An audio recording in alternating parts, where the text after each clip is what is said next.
You, John Fitzgerald Kennedy, do solemnly swear I, John Fitzgerald Kennedy, do solemnly swear that you will faithfully execute the office of President of the United States that I will faithfully execute the office of President of the United States and will, to the best of your ability, and will, to the best of my ability, preserve, protect, and defend the Constitution of the United States. preserve, protect, and defend the Constitution of the United States. So help you God.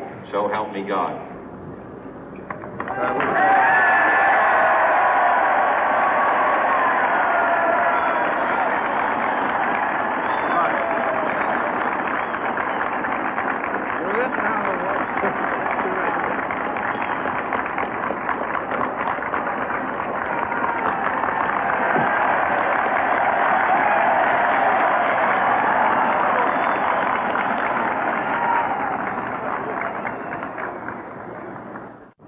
Vice President Johnson, Mr. Speaker, Mr. Chief Justice, President Eisenhower, Vice President Nixon, President Truman, Reverend clergy, fellow citizens.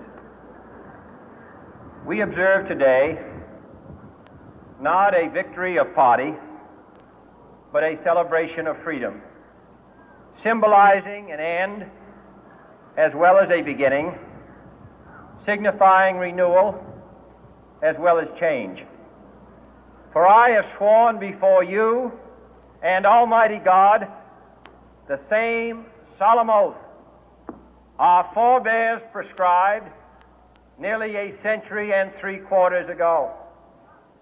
The world is very different now, for man holds in his mortal hands the power to abolish all forms of human poverty and all forms of human life. And yet the same revolutionary beliefs for which our forebears fought are still at issue around the globe.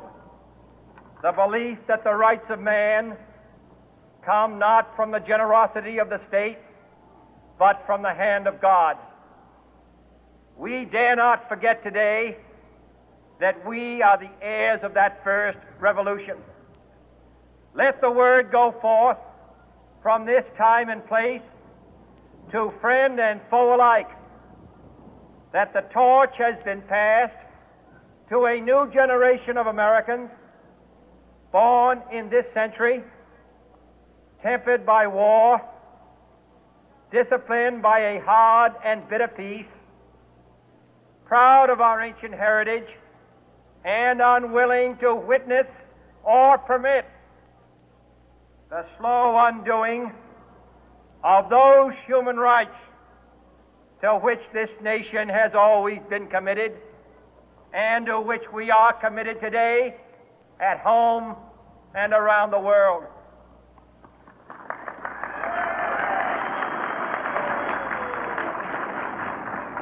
Let every nation know, whether it wishes us well or ill, that we shall pay any price, bear any burden, meet any hardship, support any friend, oppose any foe to assure the survival and the success of liberty.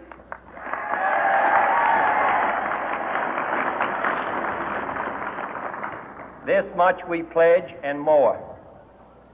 To those old allies whose cultural and spiritual origins we share, we pledge the loyalty of faithful friends. United, there is little we cannot do in a host of cooperative ventures. Divided, there is little we can do, for we dare not meet a powerful challenge at odds and split asunder.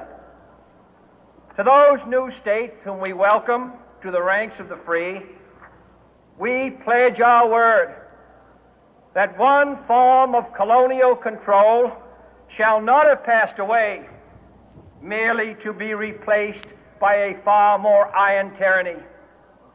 We shall not always expect to find them supporting our view, but we shall always hope to find them strongly supporting their own freedom, and to remember that in the past, those who foolishly sought power by riding the back of the tiger ended up inside.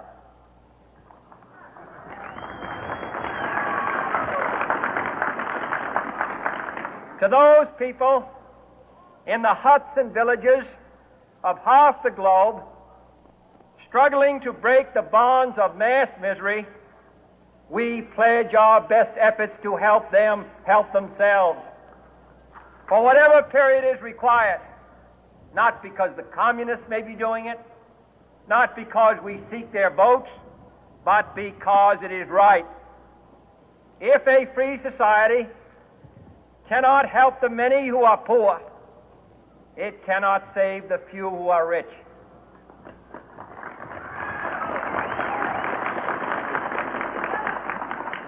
To our sister republics south of our border, we offer a special pledge to convert our good words into good deeds, in a new alliance for progress, to assist free men and free governments in casting off the chains of poverty. But this peaceful revolution of hope cannot become the prey of hostile powers. Let all our neighbors know that we shall join with them to oppose aggression or subversion anywhere in the Americas. And let every other power know that this hemisphere intends to remain the master of its own house.